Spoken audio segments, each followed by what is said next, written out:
About 10 years ago, BMW started a new segment of SUVs with the 2009 X6 crossover. It was based off of the very popular X5, but with a slightly less practical rear roofline to try to give buyers in the luxury space a little bit something different. Now, despite a lot of criticism from enthusiasts about a less practical X5, sales surprisingly did well, with BMW producing nearly 500,000 of these vehicles worldwide for the last decade, which is why I'm out here in Spartanburg, South Carolina at their BMW manufacturing facility with the all-new 2020 BMW X6. It's now based off of the current generation X5 with the same slanting, sloping roofline, but it has more power under the hood, an all-new chassis, and a little bit more interior space. So as the segment continues to grow and with new competition from Mercedes-Benz and Porsche, the big question I want to answer, does the all-new X6 have what it takes to fend off those new rivals? That's what we're here to find out.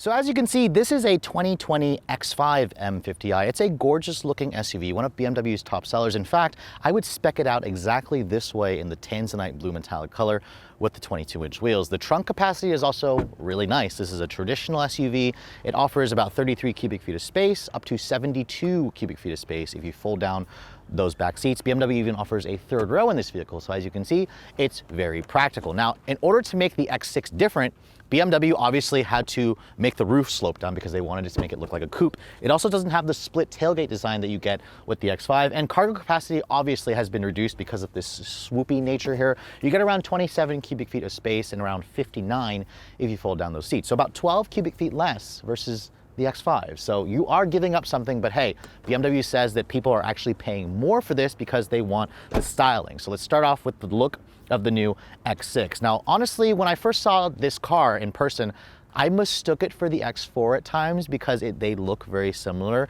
BMW obviously went with more of that Grand Coupe styling that we see on their 8 Series and the upcoming 4 Series. The taillights are very slimmed down. They kind of try to go a little bit more into the tailgate. The BMW badge is also a little bit smaller. You have full LED taillights. The M50i and X6 badge are also blackened out. And then down here, because this comes standard with the M Sport package, you have a nice underbody rear diffuser with these quad outlet exhausts, which are integrated into the rear bumper. This is the V8 model, so you guys probably want to know what it sounds like real quick.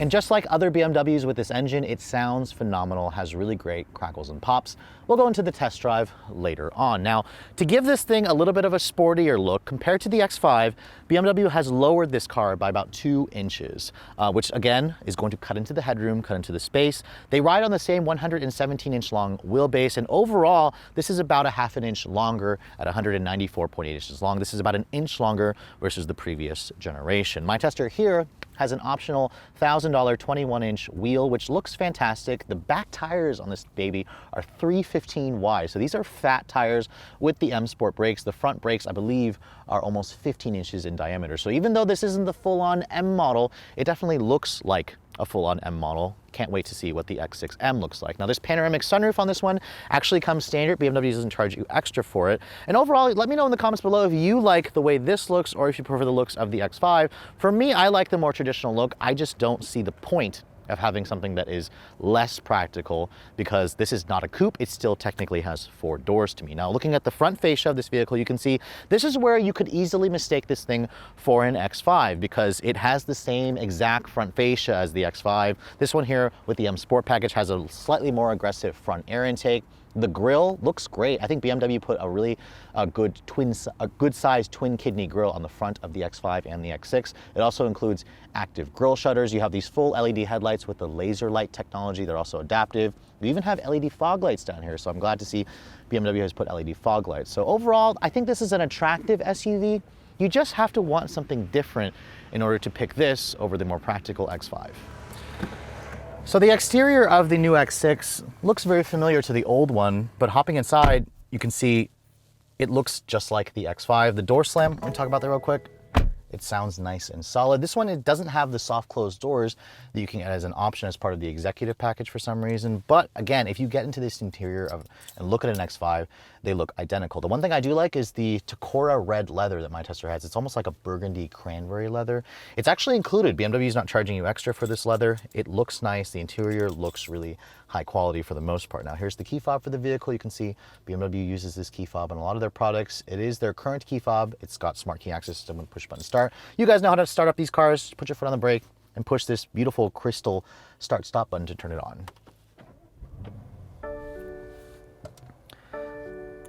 Now, when you start the vehicle up, put it into sport mode and listen to that exhaust. It definitely sounds good. This is definitely a fun car, and it's not even the full-on M version, so I am excited whenever BMW does come out with the full-on M version. Now, I'm not going to go too much into detail with this interior because you guys can just watch my full review on the X5 interior to see that. But compared to, you know, some other trim versions or trims of the X5 that I've tested, you can see there are some unique materials in here. The dashboard has full leather stitching. This is the Sensatech dashboard. The Sensatech dashboard, which is a faux leather, or the Sensatech leather, also carries over onto the door panels. You have kind of double stitching throughout this interior. This one also has the upgraded Harman Kardon sound for $850. It's kind of a steal, although the Bowers and Wilkins sound is going to sound even better than this. That's about $3,400 extra. The door panels on the lower portion are also soft touch. The steering wheel, it's kind of like an M-ified steering wheel where it's very thick. It's got paddle shifters. You have all your cruise control buttons. It's a power tilt and telescoping steering wheel. The infotainment system is the iDrive 7.0, so you have wireless Apple CarPlay that BMW still charges you a subscription fee for. No Android Auto. I'm sorry if you guys are an Android user, you're still kind of out of luck. A 12-inch digital cockpit display over here, which isn't as customizable as a lot of the competitors. So I'm hoping in the next generation of BMW products, they kind of listen to the criticism, because this LCD screen looks good, but if you look at the new Mercedes, the new Audis, this just kind of looks like it's not as detailed. You can't change the way the screen looks quite as nicely. Now, the one thing that I love about BMW products is $600 for the glass controls. You can see it's got a crystal shifter for the 8-speed automatic, and it has a glass button for the start stop and for the volume knob. So it just adds a really expensive, nice detail. I highly recommend that. Now, going to the infotainment system here, you can see this is a 10.25-inch display. It also has gesture control, so you can kind of go like this. It'll make the volume turn up and down, and you can mute the song by going like this or change a song. iDrive has definitely gotten really good over the years. The screen itself is great. It has beautiful ambient lighting in here where you can customize that. My tester also has a heads-up display. You can see there's the full BMW GPS system when it takes up the whole screen. It looks good. BMW's infotainment system is definitely one of the best in the business. It just needs a more impressive looking layout. I think BMW should just combine the screens. That's kind of like what Mercedes is doing, but even brands like Hyundai, Genesis, they're going to that same kind of layout. Now, opening up the center console or the storage area over here, there is a wireless charging pad, USB. You have your cup holders over here, which you can get heated and cooled cup holders on this vehicle if you'd like. Your iDrive controllers over here, your drive mode selectors down here. You can turn off the start stop, stability control, parking sensors, whatnot. Over here on the center console, it looks identical to an X5. There is decent storage. There's a USB-C port in there. It's a fairly deep storage well, so it offers good amount of storage solutions. The seats are also very comfortable. This one here has a massaging seat function. For $1,200, it includes ventilated front seats and massaging function. The massage definitely works well. I think it works just as good as the last Mercedes-Benz, the last Volvo product that I tested. For $1,200, it's a steal. I think you guys should definitely add in the luxury seating package if you're gonna go for this vehicle. The glove box, as you can see, it's big, it's damped, it's lined with felt. And then above me, there is a full-size panoramic sunroof that surprisingly comes standard on this trim. So usually BMW charges you extra for it. So overall, the front seats or the front area of this vehicle, fairly nice, not quite as luxurious as what you're gonna get from Mercedes and not quite as tech heavy as what you're gonna get from Audi, but still very nice. Now, because this is a less practical version of the X5, that sloping roof has definitely cut into the rear seat space. BMW says you get around 35.5 inches of legroom. That's about 2 inches less in terms of legroom versus the X5, which has the same wheelbase. So that's a little bit interesting how they did that. The roof, though, because it's sloped down, you've lost about 3 inches of headroom back here. So I'm 5'7", I'm comfortable still. But if you guys are over 6 foot, your head's probably gonna hit the ceiling and you're gonna have to duck your head when you get in here. Now, in terms of features, there is a nice little armrest that folds down here. It gives you storage. It gives you 2 cup holders as well. My Tester also has rear seat climate controls, but it's missing the option for heated rear seats. And it looks like there could be a button for cooled seats, but I don't think BMW offers cooled seats in this vehicle. My Tester also doesn't have the rear sunshades, but it does have very nice materials back here. You have 2 storage pockets here in the seat backs, and then you have a little bit more storage down here and just a 12-volt power outlet. Now, because this is a new generation of X6, there are 2 new engines available in this car at launch. The base model will be the xDrive 40i, which has a 3-liter turbocharged straight 6-cylinder engine that makes 335 horsepower. That's about 35 more ponies than what you got versus last year's model. This is not, for now, the top dog model until the X6M comes out. It's the company's 4.4-liter twin turbocharged V8 that you get with the M50i models. Now, it makes 523 horsepower and 553 pound-feet of torque. That's nearly 200 more horsepower than what you get in the 6-cylinder, and this makes the exact same power figures as the X5. Now, surprisingly, for how impractical looking the X6 looks, this will tow a maximum of 7,200 pounds, so very good towing capability, and all that power goes out through an 8-speed ZF-sourced automatic, one of the best transmissions in the business. Fuel economy isn't even that bad. It's rated at 16 in the city, 22 on the highway. Please be sure to put premium gas in it. BMW says with this engine, you should get to 60 in around 3.9 seconds. So when BMW first came out with the X6, I was not a fan of this car about 10 years ago. I just thought it was a stupid concept. Why would you buy an SUV that is less practical than its more practical sibling, the X5? Well, BMW sure proved a lot of the haters wrong, because this vehicle went on to be a very strong seller throughout the world, and it actually allowed a lot of other manufacturers to join in on this sales pie. I mean, Porsche just came out with the Cayenne Coupe, the Mercedes GLE Coupe as well. So, you know, if people are buying it, BMW obviously must be onto something. Now, this all-new 3rd generation X6 takes everything that we like from the X5, the new generation X5 that I drove recently, and basically just adds a more stylish butt to it. Ooh. And honestly, if they're gonna give me, you know, an SUV like this that is heavy, stuff a big twin turbo V8 in it and give it this kind of performance, I'm all for it, because this thing is fast, and from behind the wheel here, it feels like I'm driving a regular old X5 until I look out the back and realize I can't see out of it very well.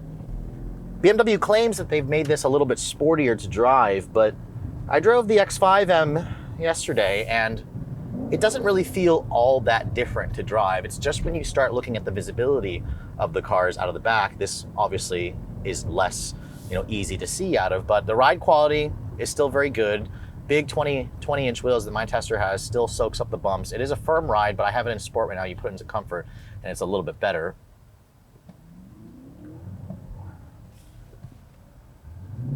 It just pulls for days. Oh my God. I'm just thoroughly impressed with how fast this thing is. But I do want to try out the launch control, because this is all-wheel drive. It's pretty easy. Just put it into sport, plus turn off the traction control for the brake. Oh, fuck.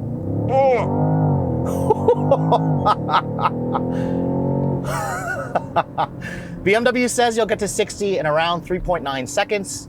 There's an M version coming that has almost 100 more horsepower if you guys get the competition, which will do it in the low 3s. This is just absolutely ridiculous, bonkers. And if you guys want to, you know, to not have to go as fast as this, there is also a 40i version that has about 200 less horsepower than this car, which is about 20 grand cheaper, which is also a great engine. BMW, they're called Bavarian Motor Works for a reason, because they do amazing engines. And their V8, you know, is great. Although I will say that it doesn't have the same kind of snarl that you get with the 6-cylinder engine, which is kind of normal. It's a 6-cylinder. But this car really shrinks when you start attacking some corners. You don't really feel the, you know, 4,500 pound weight quite as much. The steering actually has decent feedback. It's quick, it's responsive. BMW has been really fixing their electric power steering. It's still not perfect, but it's no longer horrible like the earlier generations. The seats are very comfortable. My Tester has massaging seats as part of the luxury seating package for $1,200. Also includes ventilated seats. Highly would recommend getting that option. The visibility out of the front is fine. It's just when you look out of the back, but thankfully this car has all the driver assistance stuff, so it has that, you know, traffic jam pilot assist stuff. So this is all great. It just doesn't do active lane changes for you. I wonder when BMW will add that. The interior, sure, it's looks exactly like an X5. BMW has been kind of guilty of doing the same interiors in a lot of their products. And then of course this has the latest version of iDrive 7.0, where it has that personal concierge assistant. If you call out this brand's name, it'll ask what you want and such like that.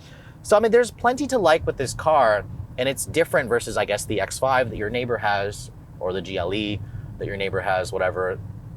So I can see why there is an appeal for this. I just don't see it. I would rather save myself the $5,000 and get the X5 M50i as opposed to the X6 M50i. But I guess if design is important for you, I can see why somebody would want to go for this. We have to try the launch again one more time. Oh! So brutal.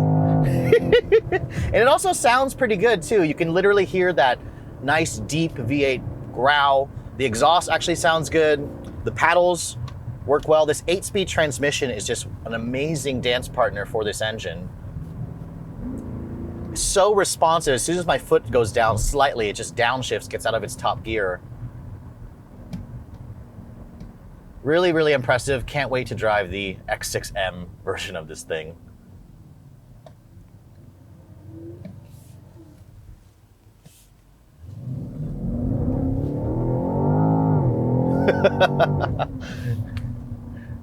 So just like the original X6, the new version has the ability to surprise a lot of people, especially if you're just driving it for the first time. This new one has an amazing dynamic handling capabilities. It has a solid feel. It has insane acceleration from the M50i with that twin turbocharged V8. However, as an enthusiast, this car also kind of leaves me scratching my head a little bit, because why would you buy something like this that is less practical versus something like that, which is just as beautiful, but offers way more practicality, more space in the rear, more space in the cargo area? Well, the simple answer is most people just want to be different, especially when you're in the luxury space, which is why this segment continues to grow, which is why Porsche is entering it with the Cayenne Coupe, which is why Mercedes-Benz is entering it with the GLE Coupe. Now, I haven't had a chance to drive the new versions of those yet, but after spending the day driving the X6 M50i, I'm happy to report that BMW is really trying to find their way back to what brings them as the ultimate driving machine. The steering has been improved, the exhaust sounds great, it rides and handles well. The interior is still not quite as nice as what you get from the best from Mercedes, but really what it comes down to is pick your poison. Do you want something that looks a little bit different, or do you want something that looks a little bit more practical? For me, I'd rather have the more practical option. But with all that said, it's time to... Sorry. Definitely not give it an RPM rating. You're also turning it into a comparison. Okay, sorry. It's not a comparison. It's not. Okay.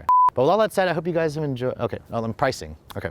But with all that said, if you guys are looking to purchase the all-new 2020 X6... But with all that said, if you guys are looking to purchase the 2020 BMW X6, this car starts at $64,300 for the base 40i. Add about $2,000 or more if you guys want all-wheel drive. This M50i version starts at around $86,000. It's about $20,000 more expensive than the 6-cylinder. That is, for reference, about $5,000 more expensive versus the X5. However, when you go for the V8 version, it starts to be around $3,000 more expensive. So it's a pretty reasonable upcharge, although if you guys don't like the styling, you're just gonna get that one anyways. Now, my tester with basically all the options on it, except for the executive package, the massaging seats are so worth it. Stickers for around $97,195. For reference, the blue one behind me is actually the same price. And that's because the color is $2,000 on that one. The wheels are a little bit more expensive. The leather in the car is about $1,000 more. So for $97,000, you can either pick this or pick this. Keep in mind, however, it's just gonna come down to which design speaks to you as an individual. But with all that said, I hope you guys have enjoyed my full overview on this 2020 BMW X6 M50i. If you're also looking to see the latest cars I'm testing, be sure to follow me on Instagram at redline_reviews. Like us on Facebook, and as always, guys, please keep subscribing to the Redline Reviews YouTube channel for all the latest reviews. Thank you so much for watching. I'll catch you all in the next video.